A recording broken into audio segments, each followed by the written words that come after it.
주영석 기자의 뉴스 속으로.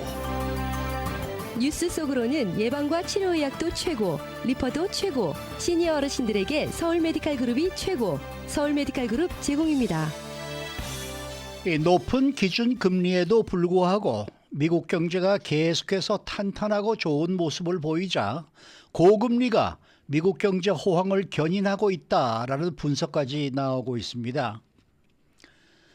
또 올 11월 대선에서 공화당 후보로 확정이 된 도널드 트럼프 전 대통령이 이번 선거에서 승리를 할 경우 기용할 주요 요직 인사들의 이름이 거론되고 있는데 대중국 강경론자가 외교안보 수석으로 발탁될 가능성이 높다는 예측이어서 트럼프 전 대통령이 승리를 하더라도 미국과 중국의 갈등 관계는 해소가 되지 않을 전망입니다.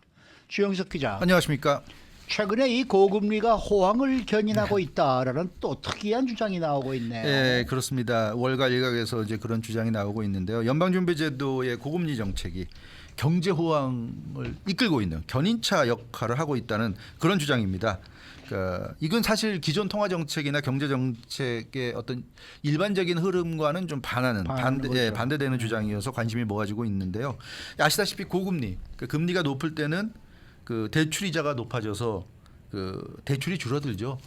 대출 받으려면 그 부담해야 할 이자가 세니까 대출이 줄어듭니다. 그러니까 개인도 대출 받기 힘들고 기업도 대출 받기 힘들고요. 그러니까 개인의 투자라든가 기업 투자가 감소할 수밖에 없고 예금 이자가 높아지니까 돈이 좀 있는 사람들이 돈을 은행에 넣어두는 거죠.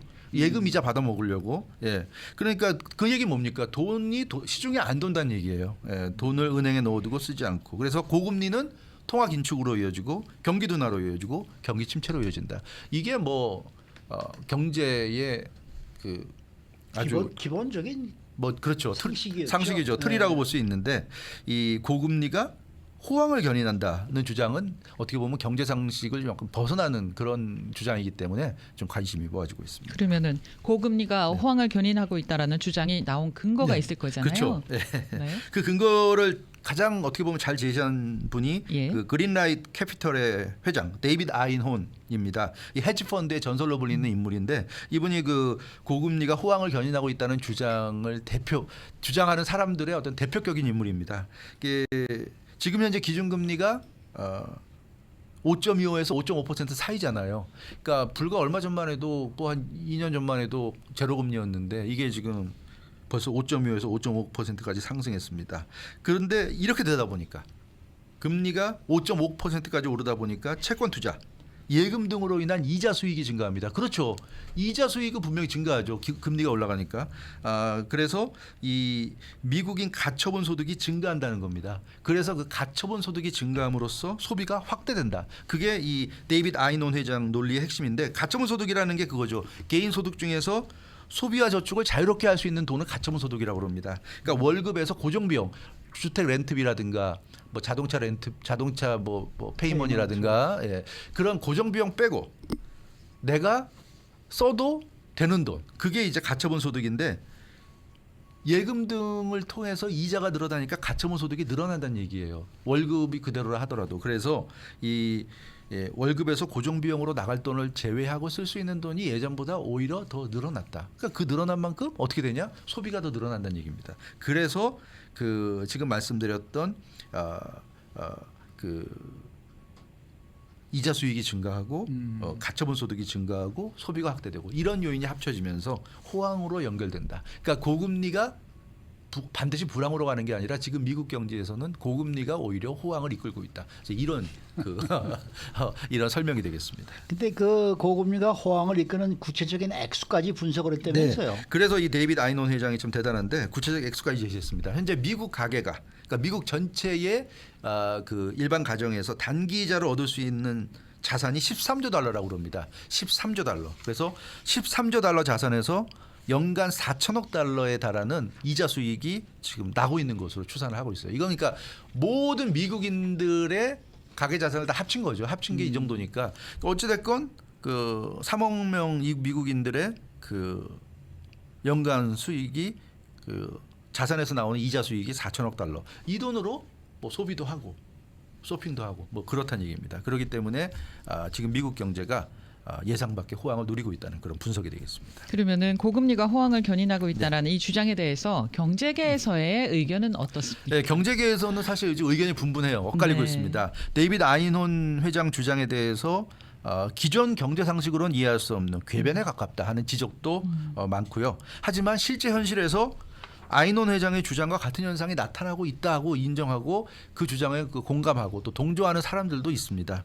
그래서 기존 경제 상식에는 어긋나는 어떻게 보면 비정통적인 견해긴 하지만 이런 비정통적인 견해에 귀를 기울이는 또 좀 공감하는 그런 전문가라든가 경제인들이 점점 늘어나고 있다.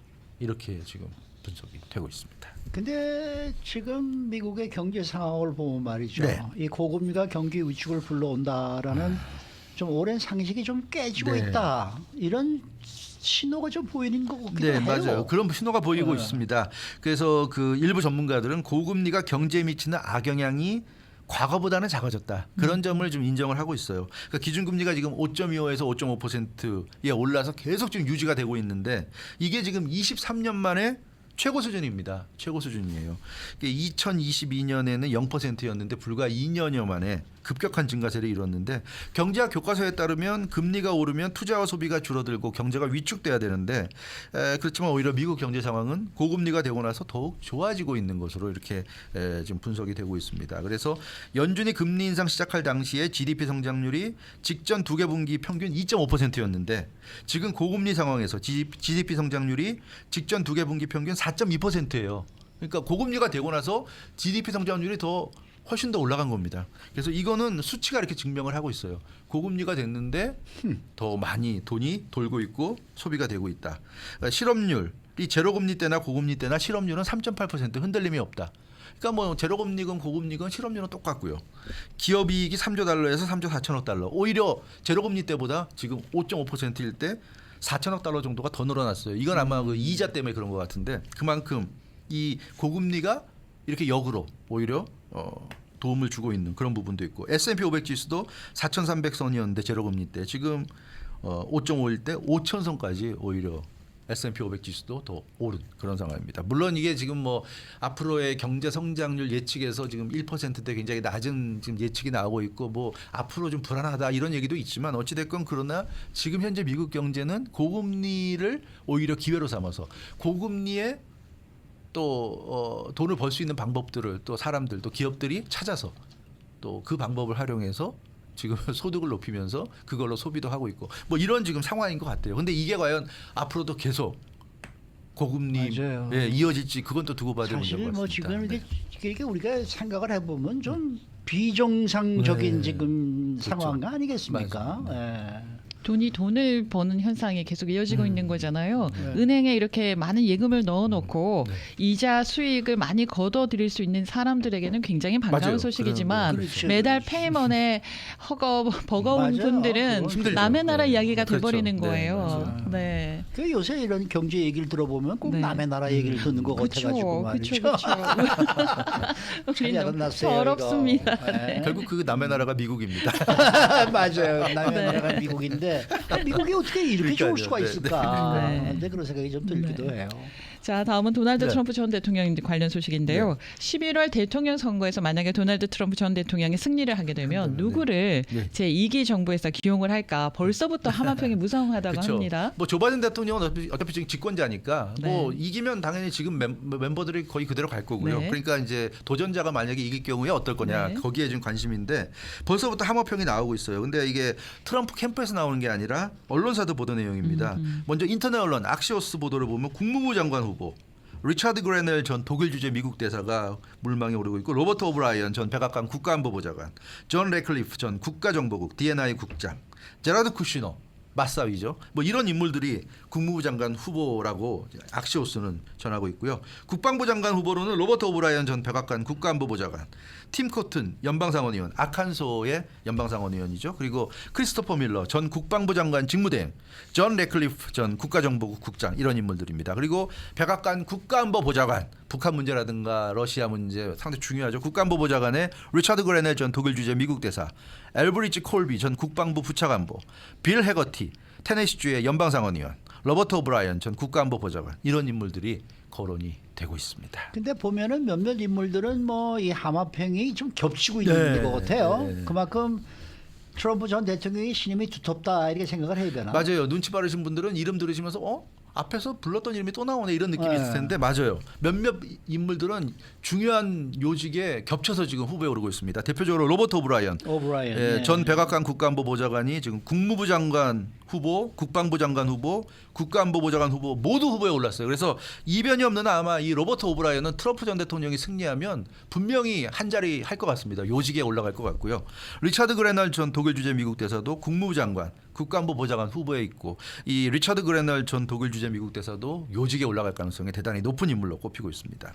존 레클리프 전 국가정보국장은 국무부 장관, 국방부 장관 양쪽에 지금 후보에 올라 있고 그래서 트럼프 전 대통령이 지금 말씀드린 이 몇몇 인물은 상당히 지금 신임하고 있는 것으로 이렇게 볼 수 있을 것 같아요.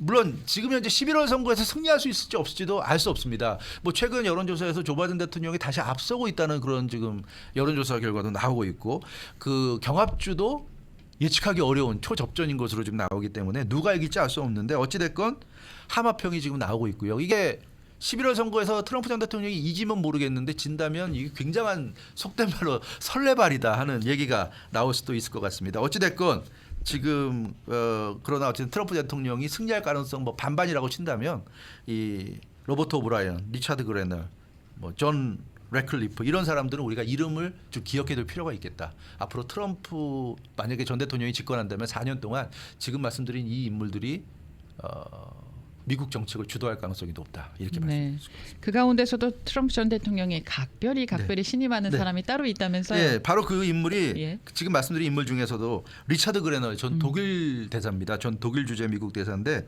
이 트럼프 1기 때, 그러니까 2016년에서 2020년 사이에 그때 독일 대사를 지냈는데 역시 그 트럼프 대통령 시절에 그리고 독일 대사뿐만 아니라 국가정보국 국장 직무대행까지 지냈어요. 그래서 트럼프 대통령 4년 집권한 동안에 굉장한 요직들을 지냈고 아직까지도 지금 야인이 된 트럼프 전 대통령과도 계속 친밀한 관계를 유지하고 있다고 알려져 있습니다. 그리고 최근에 트럼프 특사로 임명이 돼가지고 전 세계를 지금 이분이 방문하고 있어요. 리차드 그레널 전 독일 대사가 전 세계를 지금 트럼프 특사라는 이름으로 방문하고 있어요. 그렇기 때문에 현재 트럼프 대통령이 아마 가장 신임하는 인물이 바로 이분이 아닐까. 리차드 그레널 전 독일 대사가 아닐까 이렇게 얘기가 듣고 있는데 트럼프 전 대통령 캠프 내에서나 외부에서나 현재 가장 트럼프 대통령의 신임을 받고 있는 한 명을 꼽는다면 바로 이 리차드 그레널 전 독일 주재 미국 대사 이 사람이다 이렇게 얘기하고 있는데 이 사람이 어떤 스타일이냐면 거침없는 직선적인 스타일이라고 합니다. 그래서 뭐 돌려 얘기하지 않고 직설적으로 얘기하는 그 트럼프 전 대통령과 코드. 트럼프 대통령도 보면 직설적이잖아요, 굉장히. 네, 직설적. 그래서 코드가 굉장히 잘 맞는다 그럽니다. 트럼프 전 대통령과 코드가 잘 맞는 인사고요. 그래서 아마도 그 직업 공무원을 추천하는 것에 얽매이지 않고 트럼프 전 대통령 정책을 추진할 인물로 볼 수 있다 하는 것이 주변의 평가입니다.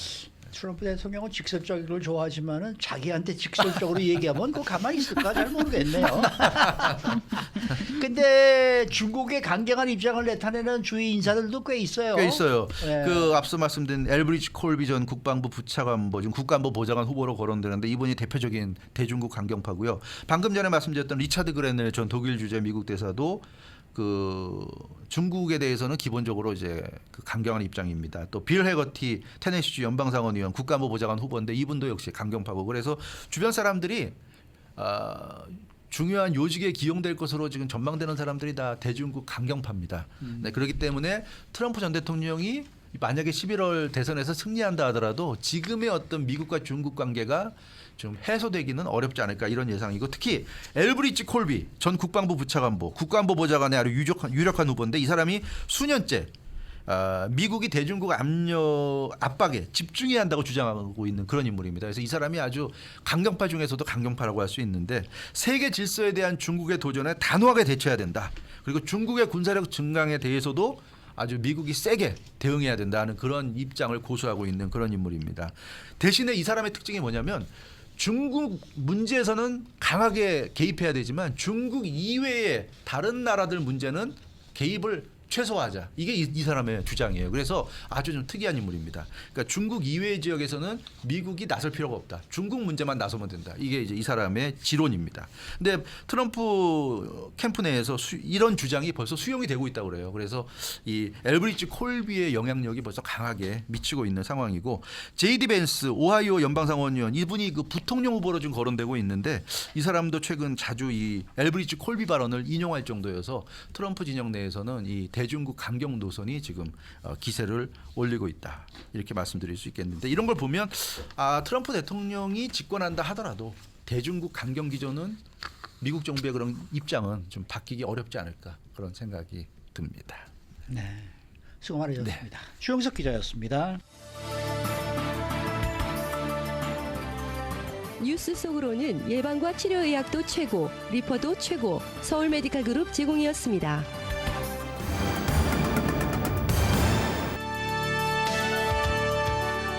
이슈 투데이. 오늘은 워싱턴 한면택 특파원 연결합니다. 한 특파원. 네, 워싱턴입니다. 네. 오늘 아침 연방상부부가 발표한 지난 3월의 이 근원 소비 지출 PCE 가격 지수 지난해 3월과 비교해서 2.8%가 상승했다라는 발표가 나왔습니다. 물론 근원 소비 지출입니다. 이거 뭐 어떻게 해석을 해야 될까요? 네, 뭐 잘 아시다시피 미국의 물가 지수가 두 가지로 발표되지 않습니까? 네.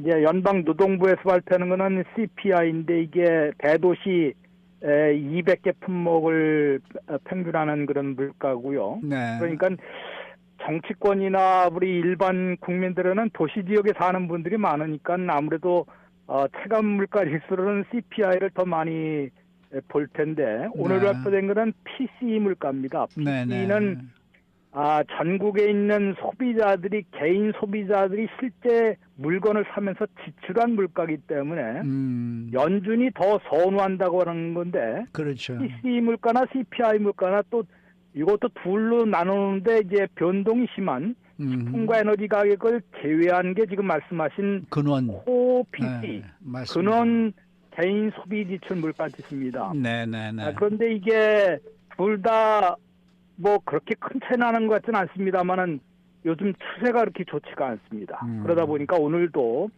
PC 물가도 역시 어제 발표된 건 더 나쁜 인플레이션 뉴스로 간주가 됐고요. 네. 오늘 발표된 것만 해도 3월에 그 PC 전체 PC가 2.7%인데 월가 경제 전문가들은 2.6%를 예상했는데 그거보다 웃돌았고요. 네. 또 전달에 비하면 0.3% 실제로 또 올랐습니다. 맞습니다. 그런데 이게 2월에 비하면 2.5%, 1, 2월에 2.5%씩이었는데 올라간 것이거든요. 3월에. 그렇죠. 그 다음에 이제 근원 PC, 코어 PC는 2.8%는 사실상 2월에도 2.8% 했으니까 제자리 걸음한 것 같지만 월간으로 보면 또 0.3% 이것도 올라간 겁니다. 네. 경제 분석가들이 2.7%를 예상했는데 이것도 올라가고요. 이 수치만 보면은 뭐 그렇게 걱정할 것 같이 안 보이더라도 추세가 심상치가 않기 때문에 그렇습니다. 왜냐하면은 뭐 아시다시피 금리를 11번에 걸쳐서 2002년 3월부터 2023년 7월까지 11번에 걸쳐서 5.33%나 올렸지 않았습니까? 네. 그래서 이제 물론 CPI로 기준해 볼 때 2022년 6월에 9.1%에서 지금 3%대까지 많이 낮추긴 낮췄지만은 올 들어 지금 다시 올라가고 있는 추세를 보이는데 이게 대도시 물가뿐만 아니라 이 전국적인 또 개인 소비자들이 실제 지출한 물가도 이렇게 올라가는 오름세를 보이고 있다는 점에서 심각성을 아마 보여주는 것으로 볼 수 있습니다. 때문에 이제 이런 그 물가 지수를 보면은 PC만 보더라도 서비스 가격은 전달에 비해서 0.4% 올랐고요. 또 실제로 이제 전년에 비하면 4%나 올랐습니다. 여전히. 상품 가격은 0.1% 올랐고 이것도 연율로 0.1% 얼마 안 오른 것 같지만은 서비스 가격이 그만큼 많이 뛰었다는 것은 소비자들이 실제로는 뭐 상품 가격만 돈을 내는 것이 아니기 때문에 상당히 그 생활고로 겪고 있다고 할 수도 있고요. 또 좋지 않은 추세는 식품 가격은 많이 그래도 진정이 됐습니다. 전달에 비하면 0.1%가 떨어졌으니까 그런데 아직도 전년에 비하면 1.5% 오른 수준이고 에너지 가격이 지금 많이 떨어져서 물가를 낮추는데 효과를 봤었거든요. 네. 그런 것이 이제 3월에는 에너지 가격도 1.2% 올랐고 연율로 또 2.6%나 오른 데다가 지금 아직도 불안 요소가 많지 않습니까? 많죠. 그러다 보면은 이게 기름값이 계속 오르면은 당연히 뭐 물가가 다시 흔들릴 것은 분명하기 때문에 경제 분석가들을 비롯해서 상당히 우려하는 그런 물가 지수가 아닐 수가 없습니다. 어제는 뭐 잘 아신 대로 이제 경제 성장이 1.6%로 1분기 지표가 1.6%로 급락을 했는데 이게 지난해 4분기 3.4%에서 반토막 난 것이거든요. 아무래도 이제 연말 대목 시즌에는 많이 올라갔다가 1월 1분기에는 떨어지는 추세이긴 합니다만은 또 그래도 갑자기 그렇게 반토막 나니까 상당한 걱정거리인데다가 성장률 두라도 1%대로 떨어진 데다가 물가 이 PCE 코어 PCE는 3.7%까지 오른 것으로 계산이 됐기 때문에 정말로 물가가 지금 다시 심각해지고 있다. 이런 평가를 받은 것입니다. 네. 또 제롬 파월 의장을 비롯해서 연준 이사들도 왜 이렇게 지금 죽는 소리를 하겠습니까? 그렇게 이제 수년 동안의 그 노력이 물거품이 될 수도 있고 앞으로 금리 정책을 펴기가 상당히 점점점 난해지니까 그런 물가 지수의 걱정을 하고 있는 것으로 해석이 됩니다. 네. 그러니까 앞서 잠깐 언급을 해주셨는데 올해 미국의 1분기 경제가 1.6% 성장을 했습니다. 굉장히 이제 급속도로 둔화된 그런 수치인데 여기에 고물가, 고금리 그리고 저성장 이게 현실화되고 있다 이렇게 이제 많이 예상을 하고 있습니다. 네. 그렇게 되면은 앞으로 미국 경제가 녹록지 않겠다라는 그런 의견들이 많거든요. 어떻게 생각하십니까? 지금 많이 그동안 거론되어 온 것이 소프트 랜딩이 연착륙이 많이 거론되지 않았습니까? 그렇죠. 저도 전해드린 적이 있지만 이제는 노 랜딩. 지금 허공을 떠도는 그런 랜딩을 할 수 없는 상황으로 바뀌었다고 그랬는데 지금 말씀하신 대로 또 이게 그동안 또 인플레이션 걱정은 이 경기가 과열돼서 걱정이 됐었는데 인플레이션이 이 인플레이션은 잡지 못하고 통장은 둔화되는 이게 뭐 경제 용어로는 스태그플레이션이라고 합니다.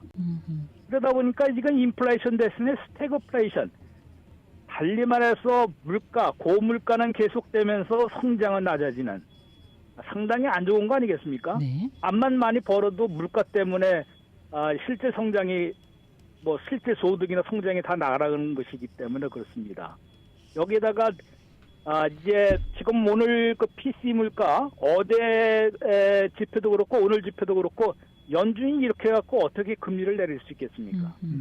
이러다 보니까 올 연말에 벌써 이제 여름에 6월달에 내릴 거라는 희망은 아예 거의 사라져 버렸습니다. 네. 그 다음에 빨라야 9월이라고 하는데요. 9월도 지금 흔들리고 올해 그러면 9월부터 해봤자 한 번 내지 두 번. 근데 그것도 아예 내리지 못할 것 같다라고 보는 경제 분석가들 계속 늘어나고 있는 추세입니다. 네. 또 심지어는 연준 내의 매파들조차 한 번, 잘해야 4분기에 한 번, 아니면은 한 번도 내리지 못할 것 같다.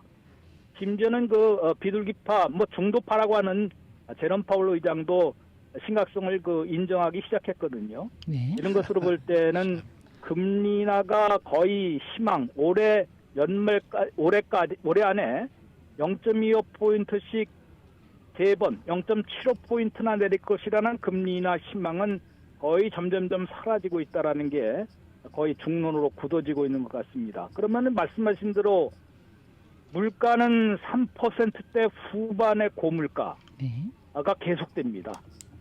계속 4% 안 넘으면 다행이고요. 거기다 이제 기름값마저 흔들리게 되면 그냥 4%도 넘을 수도 있는 것이거든요. 네.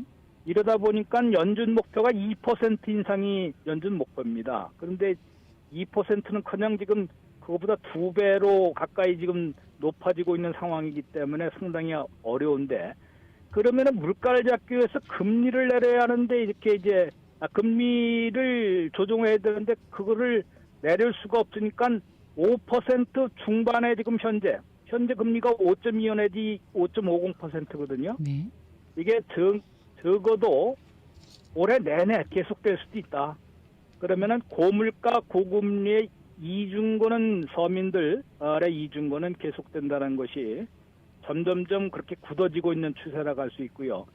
여기에 마지막 남은 그런 성장률마저도 둔화가 된다 그러면은 1% 성장으로 상당히 이제 올해 이제 저성장에 머물 수 있는 그치는 그게 바로 이제 스태그플레이션이라고 하는데, 올해 미국 경제 하나 내내 스태그플레이션에 빠지는 거 아니냐.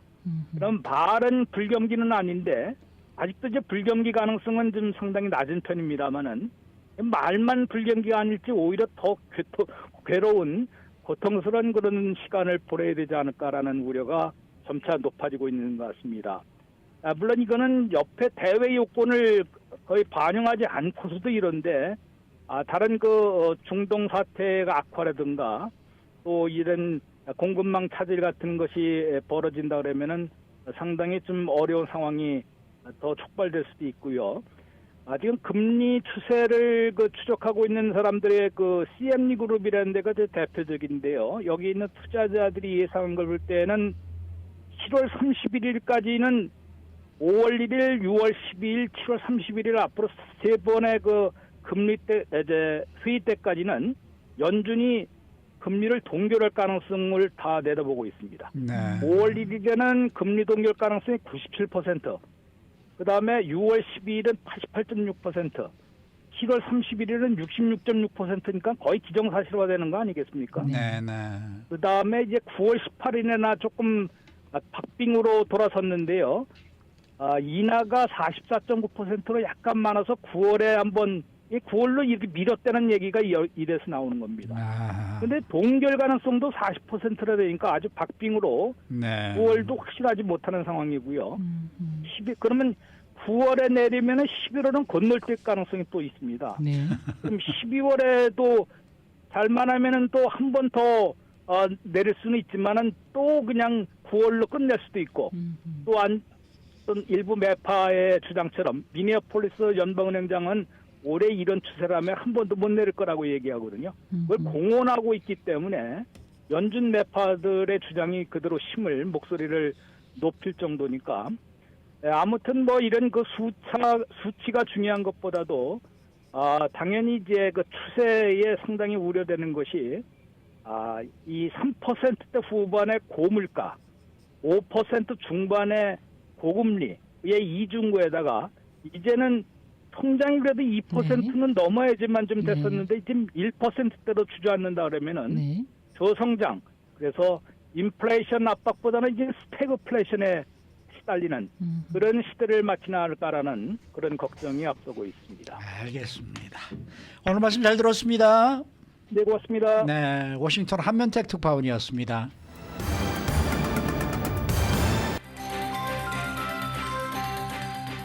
데일리 브리핑. 네, 매주 금요일 데일리 브리핑에서는 저희 주말 방송 위클리 매거진을 진행하시는 문대원 박사 함께합니다. 문 박사님 안녕하십니까? 안녕하세요. 자, 오늘은 이 Vacation Trends라는 이 주제를 준비를 해주셨는데, 이 세대가 변하고 소셜 미디어의 강력한 영향으로 휴가를 다녀오는 방법 트렌드도 크게 변하고 있다, 이런 소식입니다. 이렇게 새롭고 특이한 여행 트렌드는 끝없이 소셜 미디어에 나타나가 있죠. 그렇습니다. 요새 여행 종류 이름들도 참 특이한데요. 네. 이제 바로 여름 휴가 피크 시즌이 바로 코앞에 있는 마당에 이름들을 보면 geek tripping 아니면 travel dupe 이렇게 써 있습니다. DUP 이런 것들인데 저는 처음 들어보는 건데, 네. 예를 들어서 geek tripping이라 그러면 뭐냐면 본인이 선호하는 가수, 이 아티스트를 주 목적으로 두면서 목적지를 선택하는 거라고 그래요.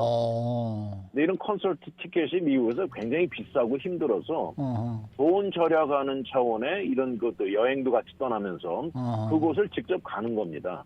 근데 그 놀랍게도 그런 옵션이 더 저렴할 수 있다고 하네요. 그래요. 예를 들어가지고 뭐 요새 유명한 테일러 스위프트 콘서트 같은 경우에도 또 뭐 날짜가 언제인지 모르겠지만 프랑스의 뭐 리옹이라든지 독일 같은 데서 할 때 콘서트 티켓이 여기보다 더 싸다고 그래요. 그 요새 미국인들 중 한 45% 정도가 이렇게 그 여행을 이벤트나 경험의 목적을 두고 정하는 사람들이 바로 이런 여행 트렌드라 그러고요. 또 하나는 duped travel이라 그러는데 DUPE라고 하는데 이건 아주 저렴한 버짓에 사람들이 많이 좀 덜 붐비는 목적지를 정하는 방법이라고 하는데 이런 것도 소셜미디어 엄청나게 넘쳐 나오고 있습니다. 아무래도 그 조금 아까 한면택 특파원도 말씀하셨습니다만 뭐 항공료, 숙박비용, 경비들이 엄청나게 오르다 보니까 저렴한 옵션을 찾는 것은 당연하죠.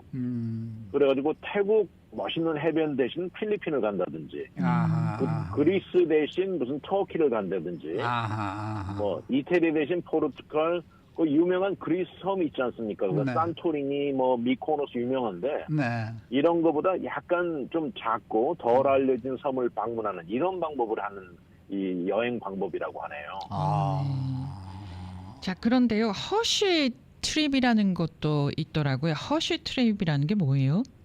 이게 이제 단어 말한 대로 그 허쉬, 말 안 하고 쉬쉬하는 방법인데 이게 참 재미있는데 원격 근무가 사용되면서 생겨난 방법이라고 해요. 자기가 어디서 일하는지 눈에 보이지 않으니까 어떻게 보면 이 고용주한테 알리지 않고 원격 근무 장소를 다른 데 가서 일을 하는 거죠. 몰래 여행을 가서 하는구나.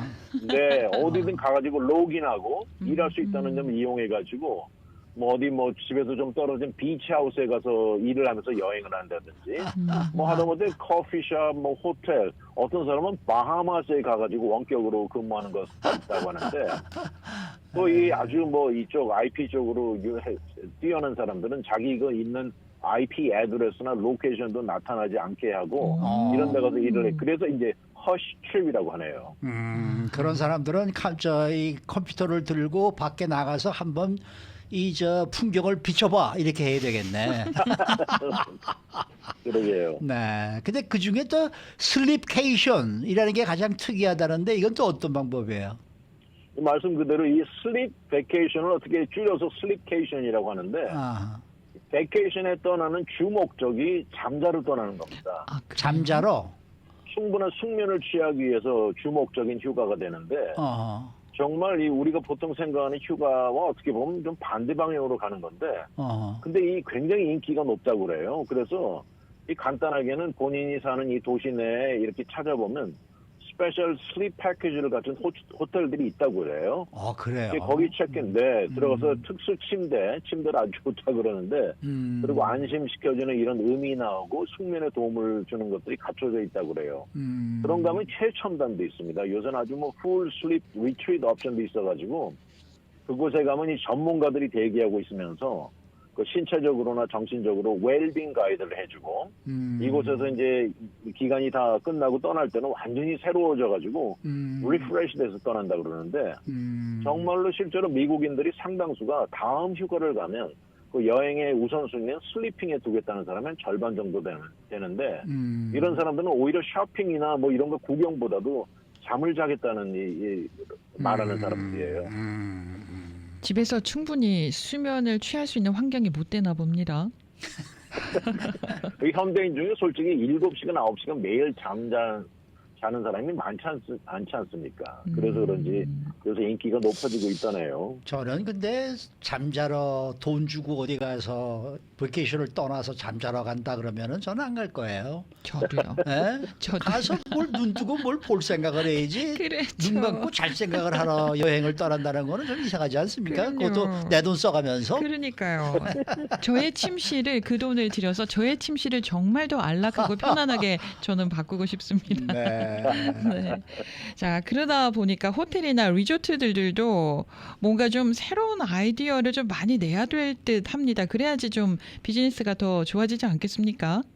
그렇습니다. 저도 처음에 읽어보고는 방금 두 분이 말씀하신 대로 여행을 가서 이 돈이 아깝다는 생각을 했는데 실제로 이 유명한 호텔 리조트들이 많은 걸 갖추고 있어요.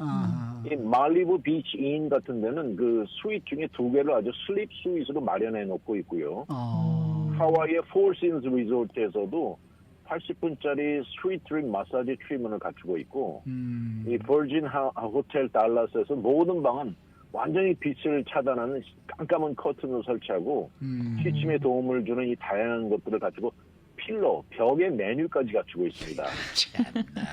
프랑스의 이쪽 슬립케이션의 디렉터가 말하는 건 정말 이런 건 하이 퀄리티 침대, 아로마 테라피, 메디테이션 모든 것을 기본으로 갖추고 있다 그러면서 여기도 이 메뉴도 있어요. 마시고 먹는 메뉴도 있는데 알코올 없이 만든 칵테일을 요새 막테일이라고 그러지 않습니까? 이 네. 막테일, 뭐 허벌 티, 또 부드러운 걸로 만든 눈 가리개 이런 걸 다 갖추고 손님들을 맞이할 준비를 하고 있다고 하네요. 네, 와, 그 비용이 얼마나 들지 굉장히 궁금합니다. 싸지 않을 텐데요. 그렇죠. 네. 근데 이 슬립케이션 이게 가져다주는 진정한 베네핏이 뭐예요? 근데 이제 나 돈이 아까워서 못 가겠다 하는 사람들한테는 말하기 힘든데 네. 이걸 좋아하는 사람들은 정말 사실 우리 휴가를 어디 갔다 오고 나면 갔다 오자마자 오히려 마음이 이게 가벼워지는 게 더 지쳐가지고 나 진짜 이제 휴가가 필요하다는 생각 들지 않습니까? 아니 그 맛에 가는 거 아닙니까? 피곤하고 그런 맛에. 이런 걸 추구하는 사람들은 정말 본인의 숙면을 우선시하면서 여기 써 있는 단어가 재밌어요. 의도적인 휴가. 본인이 나를 위해서 가는 휴가라고 하는데 정말 이왕 휴가 가는 거 디테일하게 짜가지고 가서 하나라도 놓치지 않고 그냥 고고고 하면서 보고 다니는데 이제 그래서 돌아오면 더 지친다는 얘기인데 이번 정말 슬립케이션은 정말 잠을 목적으로 드는데 이게 이렇게 인기가 높아진다고 하네요. 야, 참 희한하네. 그러면은 네. 네, 슬립케이션 단점도 있을 거 아니겠습니까? 예를 들면 뭐 단점이 비용이 비싸다. 방금 두 분이 말씀하신 건 몇 가지가 있는데 예. 일단 경비가 되게 비싸요, 가는 데가. 근데 이제 이렇게 해서 즐기고 집으로 돌아왔을 때 이런 경험한 것들이 집에 돌아와서는 반복이 불가능한 것들이 많습니다. 그렇겠죠. 아무래도 그 팬시한 침대라든지 이런 모든 테크놀로지가 경비 면에서 불가능하고요. 그리고 또 아까 이 부회장 말씀하신 대로 나 열심히 번 돈으로 휴가를 갔는데 재미있는 활동을 보고 그래야지 이건 놓칠 수 없다. 이게 너무 돈 아깝다. 이렇게 이제 얘기하는 사람들도 많습니다. 그리고 또 전문의들이 얘기하는 건 이거는 아이디어는 좋지만 이거는 그래도 잠시 일시적으로 도움을 주는 밴드에이드 같다 이렇게 비교를 했는데 저도 그런 생각이 드네요. 네. 지금 정말 숙면에 문제가 있다면 전문의사와 상담이 제일 맞아요. 좋다고 하면서 네. 이거는 아이디어는 좋지만 의사들은 또 그렇게 얘기를 하네요. 아니 여행을 말이죠 떠나면은 정말 가서 정말 많은 것을 재밌는 걸 보고 열심히 걷고 보고 그다음에 즐기고 마시고 먹고 그다음에 집에 와서는 아이고 이제 집에 왔네 좀 쉬어야지 푹 쉽시다 이렇게 돼야 되는 게 여행이라고 생각을 하는데 가서 쉬고 그 사람들이 집에 오고 나면은 그 쉴 때만큼의 분위기가 집이 안 되니까 더 화가 나고 짜증나고 그러지 않을까요? 그러니까 저도 생각은 두 분하고 거의 같은 생각인데 이 토픽을 찾다가 이렇게 보니까 참 이런 게 있을까 이제 반 의심하면서 읽어봤는데 이렇게 인기가 높고 리조트들에서 이렇게 다 갖추고 있다고 하니까 좀 준비를 하면서도 놀랍긴 재밌네요. 하더라고요. 재밌는 우리 토픽이에요. 앞서 금리 얘기하면서 딴 나라 이야기 같다라고 그런 얘기 했었는데 슬립케이션 얘기 들으면서 또 한번 딴 나라 얘기가 이런 게 있구나 하는 걸 느꼈습니다. 아니 근데 근데 여기 나와 있는 거 보면 가격대도 이렇게 비싼 데도 있지만 또 찾아보면 저렴한 옵션도 있다고 또 나와 있네요. 그런데 어쨌든 이 소셜 미디어의 영향으로 사람들이 이제는 찾아가는 호텔이라든지 이런 게 예전하고는 좀 많이 달라졌다라는 느낌은 이번에 좀 맞습니다. 받았어요. 예. 여행을 하면서 말이죠. 옛날에는 왜 우리가 생각하던 무슨 이제 쉽게 말하면은 대형 호텔들 무슨 힐튼이나 이런 데에서 이제 이제 방을 이제 구하고 그러지 않았습니까? 네, 그래서 네. 뭐 가서 그냥 커다란 그 라비에서 등록을 하고 그다음에 엘리베이터 타고 올라가서 자기 방 찾아가고 골목골목 이렇게 들어가고 그랬는데 요즘은 안 그렇더라고요. 가서 보니까 전부가 다 어떤 그 옛날에 진 그 곡들 이 좁은 길거리를 찾아서 이렇게 돌아가서 거기에 있는 조그만 아담한 호텔들 옛날에 진 호텔들 근데 이게 값이 오히려 더 비싸고 훨씬 더 이 들어가서 앉아 있으면은 좀 정말 이야 이거 옛날 내가 유럽에 와 있네 이런 느낌이 네. 들게 만들어 주고 말이죠. 아, 그러니까 뭐가 많이 좀 그렇군요. 달라진 거는 틀림이 없어요. 네, 네. 자 오늘 말씀 재밌게 잘 들었습니다. 네, 감사합니다. 네 지금까지 문대원 박사 함께했습니다.